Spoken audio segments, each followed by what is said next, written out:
राजकारणात खुर्ची मिळवणं कधीतरी सोपं असतं, पण ती टिकवणं मात्र सोपं नसतं. ही गोष्ट आज प्रत्येक राजकारणी मान्य करणार आहेच. सध्या गोव्यात मुख्यमंत्री पदाच्या खुर्चीवर सत्ताधाऱ्यांच्या जास्त नजरा आहेत. कधी त्या खुर्चीवर बसता येईल याची काही जण डोळ्यात तेल घालून वाट पाहत आहेत. पण सगळ्यांना तुरी दाखवत सगळ्यात जास्त काळ भाजपचा मुख्यमंत्री बनण्याचा मान मात्र मुख्यमंत्री डॉक्टर प्रमोद सावंत यांनी पूर्ण केला आहे.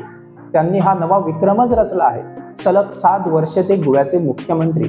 त्यांच्याच पक्षातील काहींची आता त्यांच्या खुर्चीवर असलेली नजर उघडपणे दिसायला लागली आहे. राजकारण कधीच स्थिर नसतं, तिथे वर खाल असतंच. पण त्यातही जिभेवर साखर आणि डोक्यावर बर्फ ठेवून काम करावं लागतं. पण ती जिभेवरची साखर आणि डोक्यावरचा बर्फ विरघळला की काय असा प्रश्न काही प्रकरणानंतर पडत आहे. जनतेला किती वेठीस धरणार? फक्त आमदार फोडून राजकारण प्रत्येक वेळी होऊ शकतं का? गोव्यात मुख्यमंत्री बदलाच्या गोष्टी पुन्हा डोकं वर काढू लागल्या असल्याची सध्या सर्वत्र चर्चा आहे. काही दिवसांपूर्वी मंत्री विश्वजित यांनी केलेल्या वक्तव्याने त्याला आणखीन विचार करण्याचं वळण दिलं आहे. मुख्यमंत्री आणि प्रदेश अध्यक्ष दामू नाईक यांनी केंद्रीय नेत्यांच्या गाठीभेटी घेतल्यानंतर आता नेमकं राजकारण काय चाललंय असा प्रश्न निर्माण झाला आहे. त्यांच्या म्हणण्यानुसार राज्यातील राजकीय परिस्थिती आणि संघटनात्मक गोष्टींवर चर्चा झाली. पण आता वाऱ्यात काही वेगळेच शब्द ऐकायला येत आहेत. 2027च्या निवडणुकीपूर्वी नेतृत्व बदल होऊ शकतो असे दाट संकेत आहेत. आणि ते बदल कसे करावे याचा पर्याय देखील एका मंत्र्यानेच करून ठेवल्याचे बोलले जात आहे. या घडामोडी जवळपास वर्षभर आधीच घडवून आणण्याची पूर्ण तयारी एका मंत्र्यानेच केली होती. पण तेव्हा त्यांना यश मिळालं नाही अशी चर्चा आहे. या सगळ्यानंतर तो बदल नेमका कधी होणार, त्याला आता तरी मुहूर्त मिळणार की नाही, की आताही शक्य होणार नाही असा सुद्धा एका बाजूने प्रश्न आहे.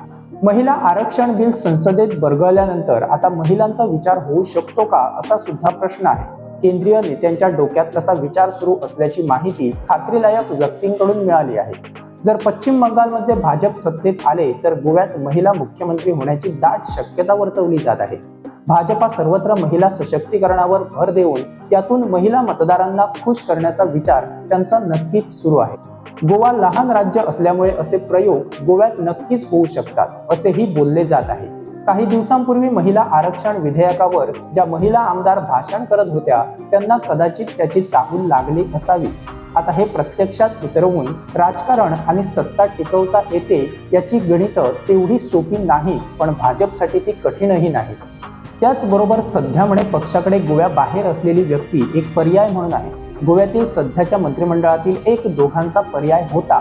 यातील एक जण स्वतःच्या मुलाला प्रमोट करत असल्याने तिथे काही गोष्टी सध्या जुळू शकत नाहीत असे बोलले जात आहे. तर दुसरीकडे एक जण बाशिंग बांधूनच तयार आहे. त्याचे केंद्रीय नेत्यांकडे चांगले लॉबिंग सुरू असल्याची ही माहिती मिळत आहे. आता नंबर कोणाचा लागणार असा प्रश्न आहे. दुसऱ्या बाजूला सध्या मुख्यमंत्र्यांकडे जास्त खाती आहेत, त्यामुळे आता फक्त खाती वाटप करण्यात काही अर्थ नाही असे मत काही मंत्र्यांचे आहे. या सगळ्यातून एक गोष्ट नक्की की या वेळेस नेतृत्व बदल केल्यास ते पक्षाला बळकट करतील की त्याचा पक्षावर वाईट परिणाम होणार याची सूत्रे अजून जुळवली जात आहेत. सगळ्या नेत्यांना आणि वजनदार व्यक्तींना आधी विश्वासात घेऊन गोव्यात मोठी राजकीय खेळी करण्याचा काहींचा प्लॅन आहे.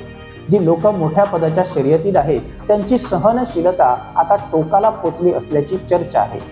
या सगळ्यावर त्या वजनदार नेत्याकडून माहिती मिळवण्याचा प्रयत्न केला असता ये आप हमें बताओगे म्हणून तेही हसण्यावरच टाकतात. पण तसे काहीच नाही असं त्यांच्याकडून मात्र अजिबात स्पष्ट उत्तर येत नाही. आता वेळच ठरवेल की ज्या गोष्टी पडद्यामागे शिजतात त्या प्रत्यक्षात येणं राजकारणात शक्य होतं की नाही.